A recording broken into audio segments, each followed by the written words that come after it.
Bonjour tout le monde, je suis Bob Rae. Bob Rae is the permanent representative of Canada to the United Nations, and he joins me now. Bob Rae, it's good to see you again, sir. Thanks for being here. Well, joining us now is Canada's ambassador to the United Nations, Bob Rae. Ambassador, thank you for making the time. Bob Rae is a stalwart. He is so often Canada's voice of conscience and conviction. Bob Rae is going to show us around the United Nations, the Olympics for Nerds. Oh, thank you so much. Good Let's of you go. to come. Delighted to be with all of you.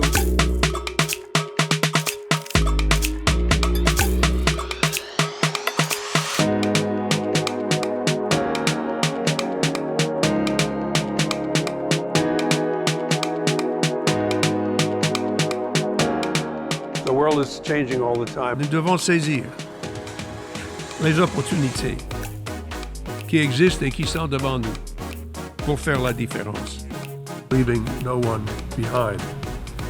We have to find within ourselves the ability to create unity where there is division. We have to find inside ourselves the capacity to recognize the importance of accepting differences.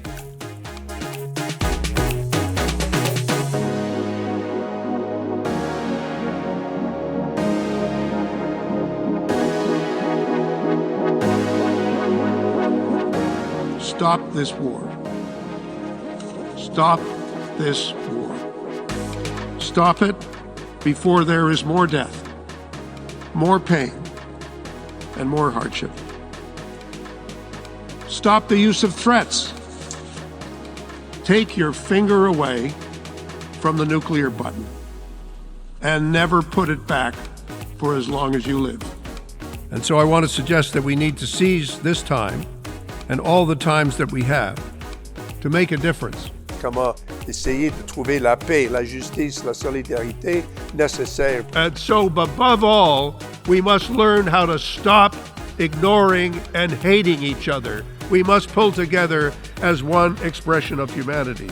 And that also means we need a universal respect for human rights and fundamental freedoms for all, without distinction.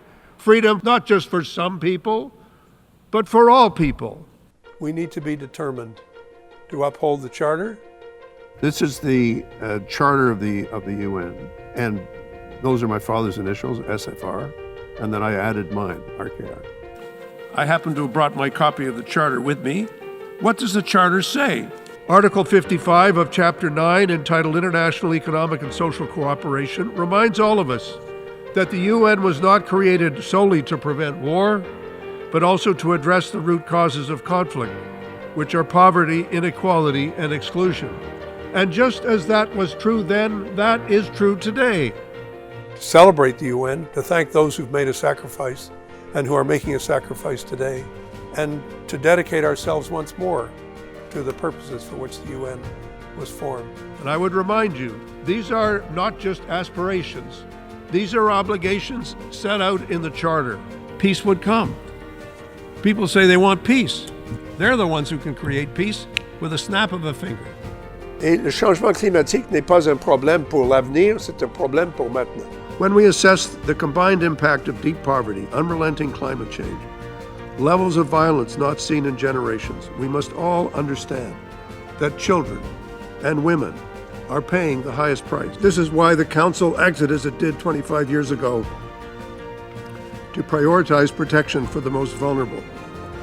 And that is exactly why this Council and all states must recommit to meet our obligations to the Charter, to international law, to ourselves, and the people we serve through the United Nations.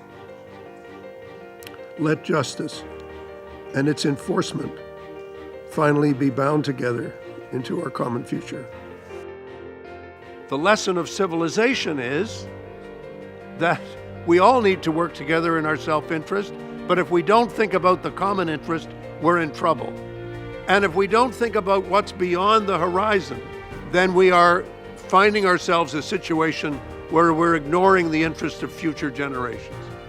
It is so fundamental to human nature itself to let people be themselves, to let people be who they are, and to have the right to celebrate their own identity without repression, without division, without discrimination.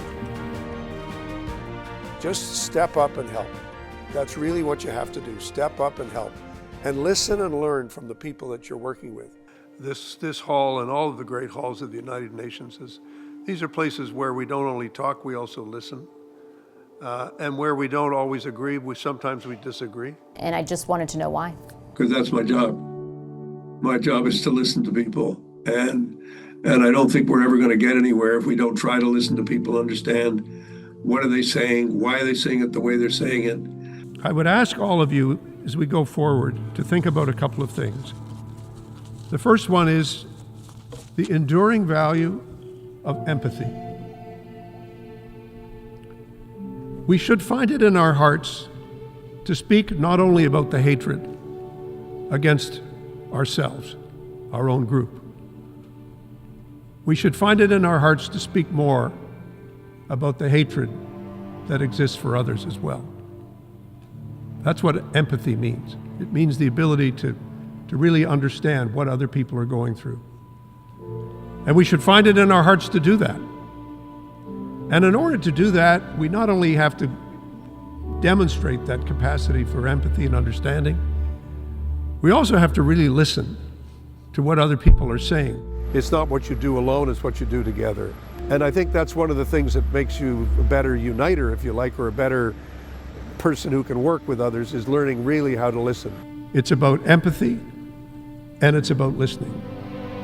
And finally, it's about action.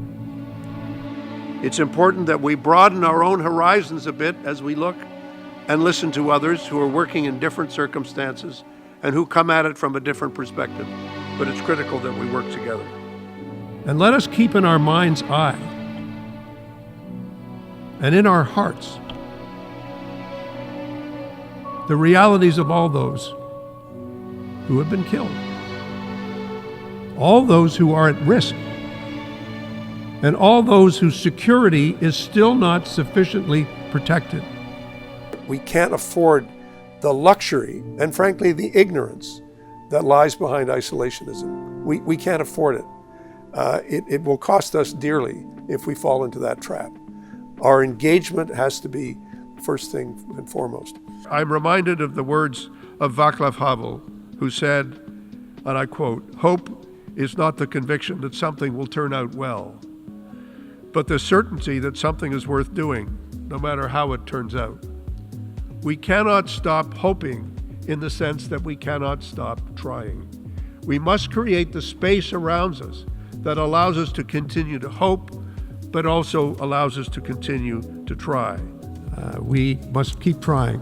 Mr. Ambassador, I would like to thank you for your dedication, your empathy, your hard work and leadership that helped us successfully standing together. Many thanks on behalf of this General Assembly. Canada's fierce and inspiring ambassador to the United Nations, Bob Rae, who has provided a lifetime of dedicated service to our country.